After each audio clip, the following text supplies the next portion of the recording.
नमस्कार मित्रांनो, ठरलं तर मग या मालिकेच्या आजच्या भागामध्ये मी तुम्हा सर्वांचे अगदी मनपूर्वक स्वागत करते। आजच्या भागामध्ये आपल्याला पाहायला मिळतं, आता अश्विन अस्मिताला समजावत असतो तर पूर्णाजी म्हणतात, अस्मिता समजतंय ना, तुला कळतंय ना? तर अश्विन म्हणतो, अस्मिताई आता तुला काळजी घ्यायला हवी। खरं तर आपण सगळ्यांनीच हिचं मन कसं जपता येईल आणि हिच्या मनावरचं हे दडपण कसं दूर करता येईल यासाठीच आता विचार करायला हवा आणि तशीच पावले उचलावी लागतील। कारण जर असंच वारंवार घडत राहिलं तर अस्मिताईच्या आणि बाळाच्या जीवाला धोका आहे। अस्मिताई प्लीज या सगळ्यातून बाहेर पड। तर प्रतापराव म्हणू लागतात, अस्मिता आता त्या माणसाचा विषयच काढू नकोस, त्या माणसाचा विषय तुझ्या डोक्यातून कायमचा काढून टाक। खरं तर त्या माणसालाच तुझ्या डोक्यातून कायम काढून टाक। खरं तर जोपर्यंत तो माणूस इथे आहे तोपर्यंत अस्मिताला त्रास होतच राहणार। तर अश्विन म्हणतो, परंतु अस्मिताई या सगळ्यातून आता तुला सावरायला हवं बाळासाठी, कारण हे असंच होत राहिलं तर खरंच धोक्याचं आहे। मी आता एक छोटा भाऊ म्हणून नाही तर डॉक्टर म्हणून तुला सांगतोय की सचिनचा विषय डोक्यातून काढून टाक, त्याचा विचार तू करू नकोस। परंतु या सगळ्यामुळे अस्मिताला मात्र त्रास व्हायचा काही कमी होत नसतो, कारण सचिनवर तिने मनापासून प्रेम केलेलं असतं आणि सचिनने दिलेला धोका तिला सहनही होत नसतो। तर दुसरीकडे पाहायला मिळतं, या सगळ्याचा सचिनला मात्र काहीही फरक पडलेला नसतो, परंतु पूर्णाची मात्र भरपूर चिडलेले असतात। पूर्णाची प्रतापरावांना म्हणतात, हे सगळं काही त्या सचिनमुळे होत आहे, त्या माणसामुळे अस्मिताला त्रास होत आहे। एकीकडे या माणसाचं वागणं सहन करायचं तर दुसरीकडे त्या तन्वीचं। आता पूर्णाजींना पाहताच सचिन काळजी असण्याचं नाटक करतो आणि प्रतापरावांना विचारतो, डॅड अस्मी? परंतु आता प्रतापराव खूप चिडतात आणि म्हणू लागतात, अजूनपर्यंत तू इथेच आहेस, तुला इथून जायला सांगितलं होतं ना, पण तू अजूनही गेला नाही आहेस। तर त्याचवेळी कल्पनाताई त्या ठिकाणी येतात आणि म्हणतात, सचिन मी तुला काय म्हणाले होते की आत्ताच्या आता इथून निघून जायचं, पण अजूनपर्यंत तू इथे काय करतोयस? मी तुला म्हणाले होते की यानंतर तू या घरात राहायचं नाही, तरी सुद्धा तू अजूनही इथेच आहेस। तर प्रतापराव सचिनला म्हणतात, सचिन आज जे काही घडलंय त्याने तुझं पोट भरलं नाहीये का? तुझं मन भरलं नाहीये की अजूनही तू अस्मिताला त्रास देण्यासाठी इथेच थांबलायस? आता जे काही घडलंय त्यानंतर या घरात तुला जागा नाही। आता हे ऐकल्यानंतर सचिनला धक्काच बसतो। सचिन म्हणतो, डॅड तुम्ही हे काय बोलताय? अहो मी माझ्या घरी जायचं आहे। तर प्रतापराव म्हणतात की हो, तू आत्ताच्या आता इथून निघून तू तुझ्या घरी जायचं आहे, इथे एक क्षणभरही थांबायचं नाही। तर सचिन म्हणतो, डॅड पण ते कसं शक्य आहे? मी घरी जाईन ते माझ्या अस्मीला आणि माझ्या बाळाला घेऊनच, आम्ही तिघंही आमच्या घरी जाणार आहोत, परंतु तोपर्यंत मला अस्मीला सोडून जाता येणार नाही। मला खरंच तिची काळजी वाटत आहे। अहो मी खरंच काही केलं नाही। तर प्रतापराव म्हणतात, हो का? तर सचिन म्हणतो, हो डॅड ती हायपर झाली। तर प्रतापराव म्हणतात, कोणामुळे? तुझ्याचमुळे ना, तुझ्या अशा वागण्यामुळे आज अस्मिताला त्रास झाला आहे। या सगळ्याला तू जबाबदार आहेस सचिन, तुझ्यामुळे आज तिची ही अवस्था आहे। असं म्हणत प्रतापराव सचिनच्या अंगावर धावून येतात आणि म्हणू लागतात, आज तुझ्यामुळे आमच्या मुलीचा जीव धोक्यात आहे। आज तुझ्यामुळे, तुझ्या या वागण्यामुळे आणि तू जे काही केलंयस ना त्यामुळे तिला तर तुझी लाज वाटत आहे। खरं तर तुला तिला समोर पाहायचंही नाहीये, त्यामुळे प्लीज आता आमच्यावर उपकार कर आणि इथून निघून जा। असं म्हणत प्रतापराव सचिन समोर हात जोडतात। सचिन मात्र घाबरून गेलेला असतो। सचिन म्हणतो, डॅड मॉम प्लीज असं काही बोलू नका ना, आपण शांतपणे यावर बोलू ना। खरं तर आपण असं करूयात की आता अस्मिताला समजावण्याची वेळ आहे। खरं तर अस्मिता ओगाचा चिडचिड करते, डोक्यात राग घालून घेते आणि वेड्यासारखी वागते। आता मात्र प्रतापराव खूप चिडतात आणि म्हणू लागतात, सचिन माझी मुलगी वेडी नाहीये, या सगळ्यामध्ये तिची काही चूक नाही। तू जे काही केलंयस ते विसरून गेलायस का? तिच्या रागामागे जे काही कारण आहे ना ते बोलायला मलाही लाज वाटत आहे। तर पूर्णाची म्हणतात, सचिन एक नवरा म्हणून तू हरलायस। तर सचिन म्हणतो, पूर्णाची? तर पूर्णाजी सचिनला म्हणतात, अरे मूल जन्माला येण्या अगोदरच तू बेजबाबदार बाप झालायस आणि हे तू सिद्ध करून दाखवलंयस सचिन तुझ्या वागण्यातून। तर कल्पनाताई म्हणतात, खरं तर आमचीच चूक झाली की तुला आम्ही पहिल्यांदाच घराबाहेर काढलं नाही। खरं तर त्याच वेळी तुला हाताला धरून घराबाहेर काढायला हवं होतं। तुझी थेरं बघूनही आम्ही गप्प राहिलो, ती फक्त अस्मितासाठी। अस्मिताला काय वाटेल यासाठी आम्ही शांत राहिलो होतो, परंतु आता अस्मितालाच तिच्या डोळ्यासमोर तू नको आहेस आणि तुझा हा निर्लज्जपणा ना माझ्या मुलीचा जीव घेईल असंच वाटायला लागलं आहे। तर प्रतापराव म्हणतात, आणि सचिन एक गोष्ट लक्षात ठेवायची, तुझ्यामुळे जर माझ्या मुलीला काही झालं तर तू फासावर कसा चढशील याची खात्री मी करून घेईन. आता मात्र सचिन पूर्णपणे घाबरून गेलेला असतो. खरं तर सचिन त्यांच्या घरात राहण्यासाठी नाटक करण्याचा प्रयत्न करत असतो, चांगुलपणाचा आव आणत असतो. परंतु प्रतापराव, कल्पनाताई किंवा पूर्णाजी यांच्यावर सचिनच्या नाटकाचा काही फायदा होत नसतो. तर प्रतापराव रागाने सचिनला म्हणतात, आणखीन काय होण्याचं बाकी आहे की त्याची तू वाट बघतोयस? पण आम्हाला अजून काही होण्याची वाट पाहायची नाही, त्या अगोदरच तू इथून निघून जा. सचिन म्हणतो, प्लीज प्लीज तुम्ही असं काही करू नका. हवं तर तुम्हाला जी परीक्षा घ्यायची ती घ्या, त्या प्रत्येक परीक्षेमध्ये उतरण्याची माझी तयारी आहे. परंतु प्लीज मला अस्मितापासून दूर करू नका. मी अस्मिशिवाय नाही राहू शकत. असं म्हणत सचिन हातापाया पडण्याचा प्रयत्न करत असतो. आता सचिन काही घराबाहेर पडायला तयार नसतो आणि म्हणूनच पूर्णाची प्रतापरावांना म्हणतात, प्रताप हा असा ऐकणार नाही. ह्याच्या हाताला धरूनच त्याला घराबाहेर काढावं लागेल. अस्मिताला दिलेल्या त्रासाची त्याला हीच शिक्षा द्यावी लागेल. आता प्रतापराव क्षणाचाही विलंब न करता सचिनचा हात पकडतात आणि त्याला धक्के मारून घराबाहेर काढतात. सचिन म्हणतो, डॅड प्लीज माझं ऐका. तर प्रतापराव म्हणतात, निघ, यापुढे तुझं तोंडही दाखवू नकोस. जा, तू तुझ्या घरी जा. तुझे आईबाप आहेत ना, मग जा त्यांच्याकडे. पुन्हा इथे येऊ नकोस. आता मात्र सचिनचं ऐकून घ्यायला कोणीही तयार नसतं आणि शेवटी सर्वांनी सचिनला घराबाहेरचा रस्ता दाखवलेला असतो. सचिन आता रागानेच तिथून निघून जातो.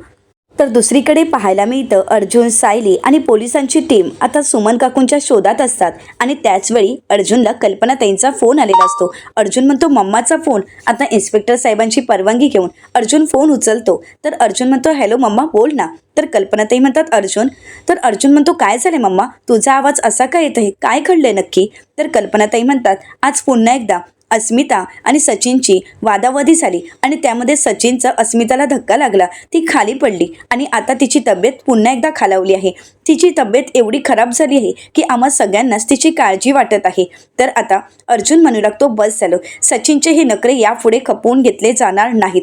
मी आल्यानंतर मला तो घरात दिसायलाही नको. कल्पनाताई म्हणतात, आता तुला तो दिसणारही नाही, कारण तुझ्या डॅडनी हाताला धरून धक्के मारत त्याला घराबाहेर काढलं आहे. परंतु आम्हा सगळ्यांना अस्मिताची काळजी वाटत आहे. अर्जुन म्हणतो, मम्मा काळजी करू नको, मी आणि सायली येतच आहोत. सायली म्हणते, हो काय झालंय? अर्जुन म्हणतो, एक मिनिट. अर्जुन कल्पनाताईंना म्हणतो की आता अस्मिताईला कोणताही त्रास झालेला चालणार नाही. मी आणि सायली येतोय मम्मा, तू काळजी करू नकोस. असं म्हणत आता सायली, अर्जुन पोलिसांची परवानगी घेतात आणि धावत पळत खरी जायला निघतात. तर दुसरीकडे अस्मिताला खूप त्रास होत असतो. कल्पनाताई अस्मिताला सावरतात आणि म्हणू लागतात, अस्मी बाळा, तू स्वतःला त्रास करून घेऊ नकोस. तू असा त्रास करून घेतलास तर तुलाच आणि मुलाला खूप त्रास होऊ शकतो.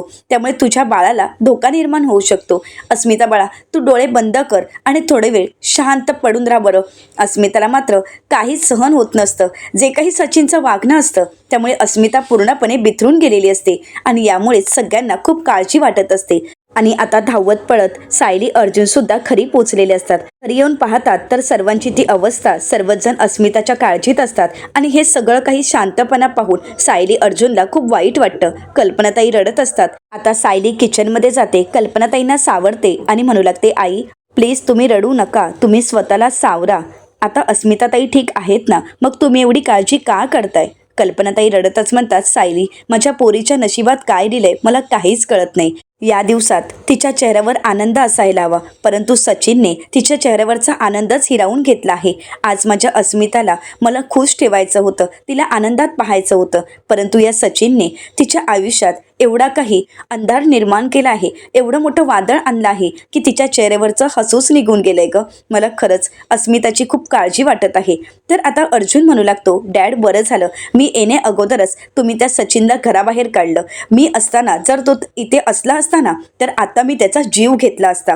प्रतापराव म्हणतात, मी नुसतं घराबाहेर काढलं नाहीये तर चांगलाच अपमान करून आणि हाताला धरून त्याला धक्के मारत घराबाहेर काढला आहे.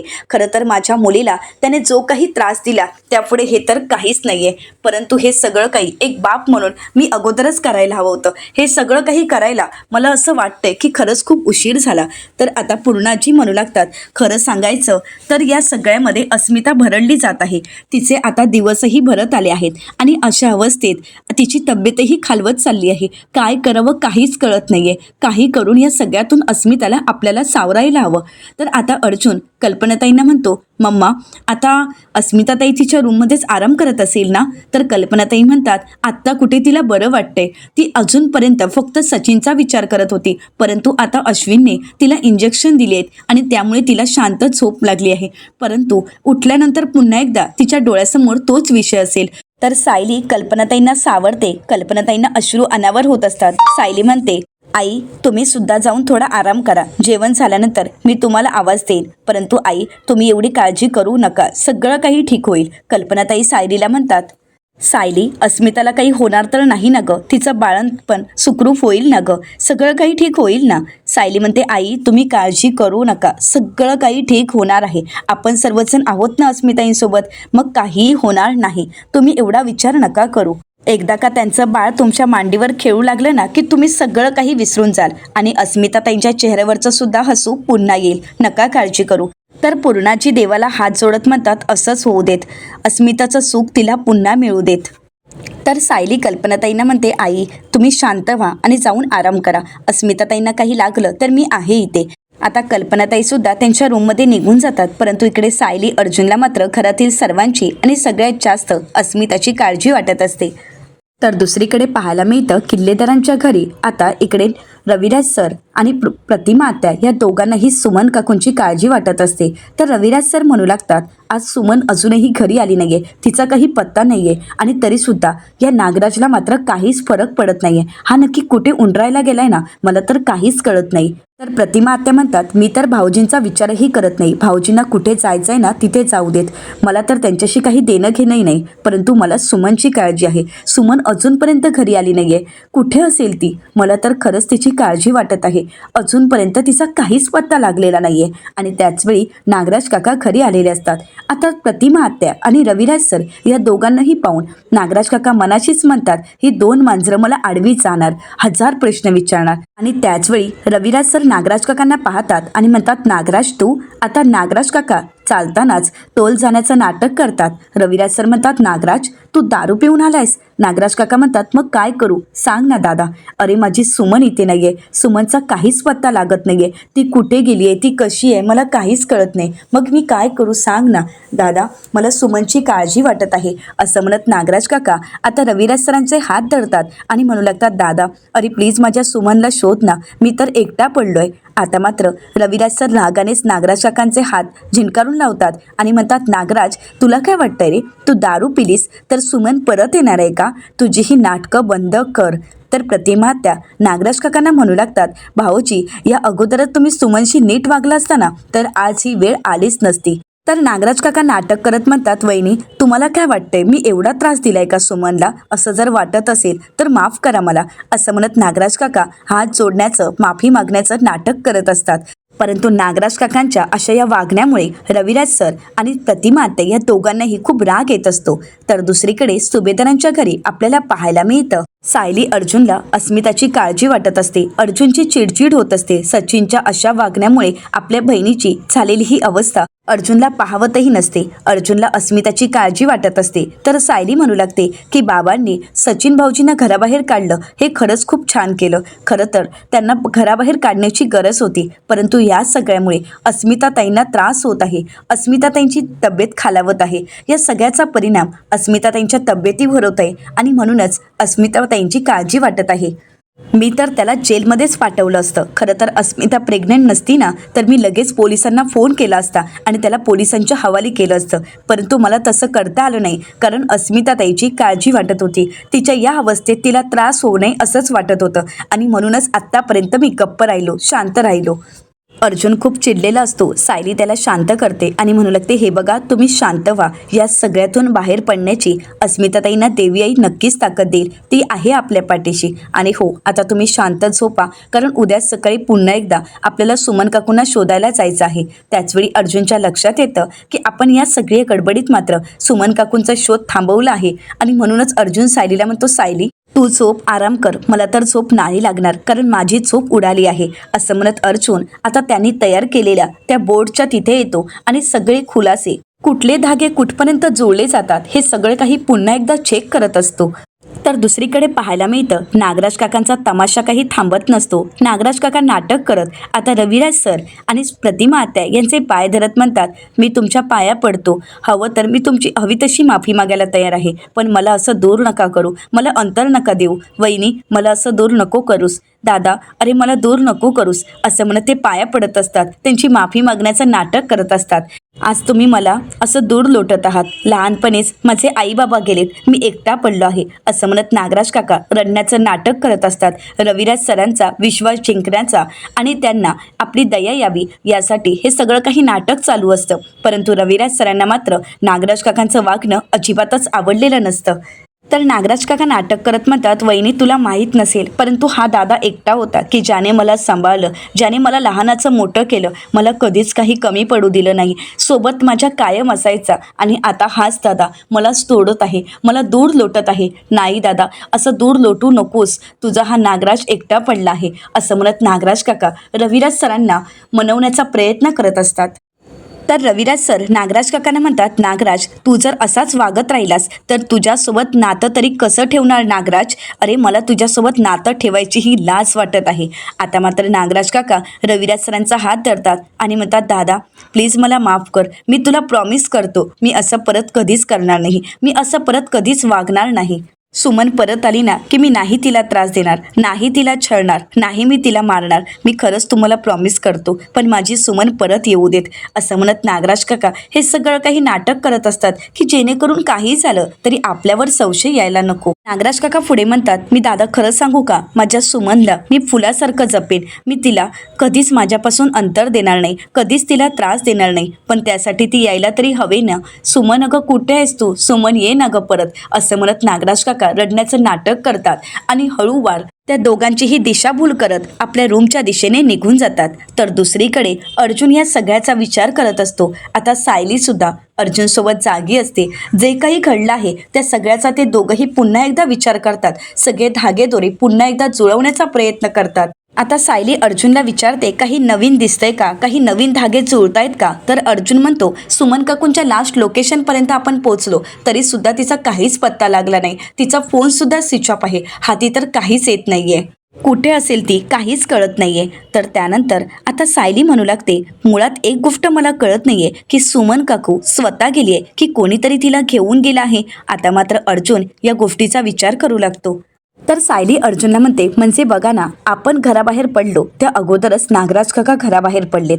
आणि तर अर्जुन म्हणतो, आणखीन काय. तर सायली म्हणते, तन्वी सुद्धा घरी नव्हती, म्हणजे प्रिया सुद्धा घरी नव्हती, मग आपल्याला ज्या मुलीचा आवाज ऐकू आला ती प्रिया तर नव्हती ना. तर अर्जुन म्हणतो, मला सुद्धा असंच. परंतु त्याचवेळी अर्जुनला फोन आलेला असतो. अर्जुन आता फोन घेण्यासाठी जातो. तर अर्जुन सायलीला म्हणतो, सिनियरचा फोन आहे. तर रविराज सर अर्जुनला म्हणतात, अर्जुन अरे तुम्ही सुमनचा शोध घेण्यासाठी गेला होता, तिथे नक्की काय घडलं, म्हणजे सुमन तर सापडली नाहीये, ती जर सापडली असती तर आपल्यासाठी आनंदच होता, परंतु नक्की तिथे काय घडलंय. आता अर्जुन घडलेला सर्व प्रकार रविराज सरांना सविस्तरपणे सांगू लागतो आणि हे सगळं काही ऐकल्यानंतर रविराज सरांना धक्काच बसतो. तर अर्जुन रविराज सरांना म्हणतो, मी आता इन्स्पेक्टर साहेबांच्या फोनची वाट पाहत आहे. तर सायली अर्जुनला म्हणते, मलाही बोलायचं आहे. तर सायली रविराज सरांना म्हणते, रविराज काका मला एक सांगा, तुम्ही इथून गेल्यानंतर नागराज काका घरीच होते ना, म्हणजे ते दिवसभर घरीच असतील ना. तर रविराज सर म्हणतात, नाही आत्ताच आलाय आणि ते सुद्धा दारूच्या नशेत. सुमन घरात नाहीये याचा त्याला वाईट वाटलं आहे, म्हणे सुमन नाहीये इथे तर मी स्वतःला दारूत बुडवून घेतला आहे, आपण त्याच्यावर आरोप केले ते त्याच्या मनाला लागले आहेत म्हणे. आता हे सगळं काही ऐकल्यानंतर सायली सगळ्या गोष्टींचा विचार करू लागते. तर अर्जुन म्हणतो, बरं सिनियर मी ठेवतो फोन, असं म्हणत अर्जुन फोन ठेवतो. तर दुसऱ्या दिवशी आपल्याला पाहायला मिळतं हळूहळू सुमन काकूंना शुद्ध येत असते. तर दुसरीकडे महिपत शिकरेही तिथेच असतात. नागराज काकांनी जे काही केलेलं असतं त्यामुळे महिपत शिकरेंना मात्र त्यांचा खूप राग आलेला असतो. महिपत शिकरे म्हणतात, एकदा का इथून सुटलो ना की ते नाग्याला मी असं काही ठेचणार आहे ना की पाणी मागायला सुद्धा त्याला वेळ मिळणार नाही, असं म्हणत महिपत शिकरे आता सुमन काकूंकडे पाहतात आणि म्हणू लागतात, नाग्या तर नेहमीच म्हणायचा की त्याची बायको बिंडोक आहे, मग तिचा हा बिंडोकपणा आज माझ्या कामी येईल एवढं मात्र नक्की, असं म्हणत महिपत शिकरे सुमन काकूंकडे पाहतात. आता हळूहळू सुमन काकूंना शुद्ध येत असते. सुमन काकू शुद्धीवर आल्यानंतर पाहतात तर महिपत शिकरे त्यांच्या बाजूला असतात आणि म्हणूनच सुमन काकू पूर्णपणे घाबरून गेलेल्या असतात. आता महिपत शिकरे सुमन काकूंच्या एकदम बाजूला आपली खुर्ची घेऊन जातात. सुमन काकू घाबरतात. तर महिपत शिकरे आपल्या तोंडातील बोळा काढून टाकतात. तर इकडे सुमन काकूंना चांगलाच घाम फुटलेला असतो. तर महिपत शिकरे म्हणतात, घाबरू नका वहिनी, मी तुम्हाला काहीही करणार नाही. मलाही तुमची काळजी वाटते. तुमच्या नवऱ्याने जे काही केलंय ना ते मला अजिबातच आवडलेलं नाहीये. पण वहिनी तुम्ही घाबरू नका, काही करत नाहीये. 113%. अहो वहिनी, मला सुद्धा तुमची काळजी वाटत आहे. तुमची ही अवस्था पाहून मला सुद्धा वाईट वाटत आहे. आता महिपत शिकरे सुमन काकूंचा विश्वास जिंकण्यासाठी त्यांना नाटक करत म्हणू लागतात, माझं ठीक आहे हो, नाग्या माझा मित्र आहे. माझ्याशी तर त्याने गद्दारी केली, पण स्वतःच्या बायकोशी इतक्या वर्षाचा संसार, इतक्या वर्षाचा विश्वास, आणि तरीसुद्धा त्याने तुमच्यासोबत गद्दारी केली, हे मात्र मला अजिबातच आवडलेलं नाही. तर महिपत शिकरे सुमन काकूंना म्हणतात, मी काय म्हणतो वहिनी, तुम्ही मला सोडवाल का? म्हणजे मी तुम्हाला अगोदर सोडवलं असतं, पण माझे हात मागे बांधलेले आहेत ना, त्यामुळे तुम्ही एक काम करा, अगोदर तुम्ही मला सोडवा, मग मी तुम्हाला सोडवेन. तर सुमन काकू नकार देत असतात. महिपत शिकरे म्हणतात, वहिनी नाही नका म्हणून, आपल्याकडे वेळ कमी आहे. हा नाग्या मला तर मारेलच, पण तुमचा सुद्धा विचार करणार नाही, तुम्हाला सुद्धा मारेल. त्यामुळे तुम्हीच विचार करा, आता इथे राहायचं की स्वतःची सुटका करून घ्यायची. आणि वहिनी काळजी करू नका, 113% मी तुम्हाला इथून सोडणारच, फक्त तुम्ही मला सोडा. असं म्हणत आता महिपत शिकरे कसं बसं सुमन काकूंना मनवण्याचा प्रयत्न करत असतात. तर दुसरीकडे पाहायला मिळतं, सुवेदनाच्या घरी नाश्त्यासाठी कोणीही आलेलं नसतं. तर अर्जुन सायलीला म्हणतो, हे काय, कोणीच आलं नाहीये का? तर सायली अर्जुनला म्हणते, खोलीतून कोणीच बाहेर आलं नाहीये. तर अर्जुन म्हणतो, कसे येणार बाहेर, सगळ्यांनाच आता खूप त्रास होत असेल. एकीकडे सुमन काकू गायब आहेत, तर दुसरीकडे सचिनला कालच घराबाहेर काढलं आहे, आणि त्यामुळे सगळ्यांनाच खूप त्रास होत असेल. सगळ्यांना अस्मिता ताईची काळजी वाटत असेल. तर इकडे या सगळ्या गोष्टीचा प्रियाला मात्र खूप आनंद मिळत असतो. प्रिया म्हणते, चला पुढचे काही दिवस तरी सुभेदारांना सचिन हे प्रकरण बस आहे, आणि सायली आणि अर्जुन सुद्धा यातच अडकून पडतील, असं म्हणत प्रिया मनातून खूप खुश असते. तर दुसरीकडे पाहायला मिळतं, महिपत शिकरे सुमन काकूंना विनंती करू लागतात. आता सुमन काकूंना महिपत शिकरेंचं बोलणं खरं वाटतं, त्यांच्यावर विश्वास ठेवतात, आणि शेवटी सुमन काकू महिपत शिकरेंना मदत करायला तयार होतात. त्यांच्या हाताची दोरी सोडतात, आणि त्यानंतर महिपत शिकरे जसे आपले हात सुटतात तसे आपल्या पायाची दोरीही सोडतात, आणि एक एक दोरी तिथे फेकून देतात आणि उठून उभे राहतात. आता सुमन काकू महिपत शिकरेंना खुणावूनच आपल्याला सोडवायला सांगत असतात, परंतु महिपत शिकरे तिथली एक दोरी घेतात आणि सुमन काकूंना पुन्हा अगदी त्यांची सुटका होऊ नये यासाठी बांधून ठेवतात. आता मात्र सुमन काकूंना हे पाहून धक्का बसतो. आता महिपत शिकरे रूमचा दरवाजा उघडतात आणि बाहेर येतात. तर बाहेर महिपत शिकरेंचेच फंटर उभे असतात. ते घाबरतात आणि म्हणतात, महिपत शेठ तुम्ही? आता मात्र महिपत शिकरे त्या दोघांच्याही सनसनीत कानाखाली मारतात आणि म्हणतात, एका एकाला बघून घेईल, फक्त इथून सुटका करा. असं म्हणत ते तिथून रागानेच निघून जातात, आणि त्यांचे ते फंटर त्यांच्या मागून निघत असतात. आता ते पूर्णपणे घाबरून गेलेले असतात, आणि आता स्वतःची सुटका करून घेण्यासाठी महिपत शिकरे बाहेर पडलेले असतात, आणि त्या ठिकाणी चैतन्य असतो. आता चैतन्य हेल्मेट घालून आपल्या गाडीवर बसणार, परंतु त्याचवेळी आता महिपत शिकरेंचे फंटर त्यांना घेऊन जात असताना चैतन्याने पाहिलेलं असतं. आता चैतन्याला धक्का बसतो. चैतन्य म्हणतो, महिपत शिकरे इथे? आता मला हे सगळं काही अर्जुनला कळवायला हवं, आणि म्हणूनच चैतन्य घाईघाईने अर्जुनला फोन करायला घेतो. तर येणाऱ्या पुढील भागामध्ये आपल्याला पाहायला मिळतं, महिपत शिकरे आता नागराज काकांना फोन करतात, आणि महिपत शिकरेंचा आवाज ऐकून नागराज काका घाबरतात आणि म्हणतात की हे बघ महिपत, तू चुकीचा समजतोयस. तर आता महिपत शिकरे म्हणतात, थोबाड बंद ठेवू नाग्या, कारण तुझ्या जिभेला एवढाही ताण देऊ नकोस, कारण आता ती शिल्लक राहणारच नाही. आता मात्र महिपत शिकरेंचा तो दरारा पाहून नागराज काका मात्र पूर्णपणे घाबरून गेलेले असतात. तर प्रिया आता हे सगळं काही पाहून तिलाही घाम फुटलेला असतो. तर प्रिया नागराज काकांना म्हणू लागते, तुम्हाला कळतंय का नागराज काका, अहो तुमच्या नाकाखालून तो पळून गेला आहे, आणि आता तो अख्ख्या जगाला ओरडून सांगेल की आपण काय काय केलंय ते. आता आपला खेळ संपलाय, तुम्हाला कळतंय का? तर दुसरीकडे पाहायला मिळतं, चैतन्य अर्जुनला फोन करतो आणि घडलेला सर्व प्रकार सांगत म्हणतो, अर्जुन तू लवकरात लवकर इथे ये, तोपर्यंत आसपास मी त्याला इथे शोधतो. तर अर्जुन म्हणतो, तू मला लाईव्ह लोकेशन पाठव, मी लगेच तिथे पोहोचत आहे. आता अर्जुन पोलिसांची टीम घेऊन आता महिपत शिकरेंच्या ठिकाणापर्यंत पोहोचलेला असतो, आणि महिपत शिकरे तिथेच झाडामागे लपून असतात. आता अर्जुन महिपत शिकरेंना शोधण्यामध्ये यशस्वी ठरेल का? त्यांना रंगेहात पकडत पोलिसांच्या ताब्यात देण्यात यशस्वी ठरेल का? आणि या सगळ्यातून अर्जुनला सत्य कळेल का? हे पाहणं अतिशय रंजक ठरणार आहे. मित्रांनो, पुढे सुमन काकूंचा शोध अर्जुन कसा घेईल हेही आपल्याला पाहायचं आहे. तर अशाच मालिकांचे नवनवीन अपडेट पाहण्यासाठी चॅनलला नक्कीच सबस्क्राईब करा. आणि आजचा हा व्हिडिओ आवडला असेल तर व्हिडिओला लाईक करायलाही विसरू नका. व्हिडिओ पाहिल्याबद्दल तुम्हा सर्वांचे अगदी मनपूर्वक धन्यवाद.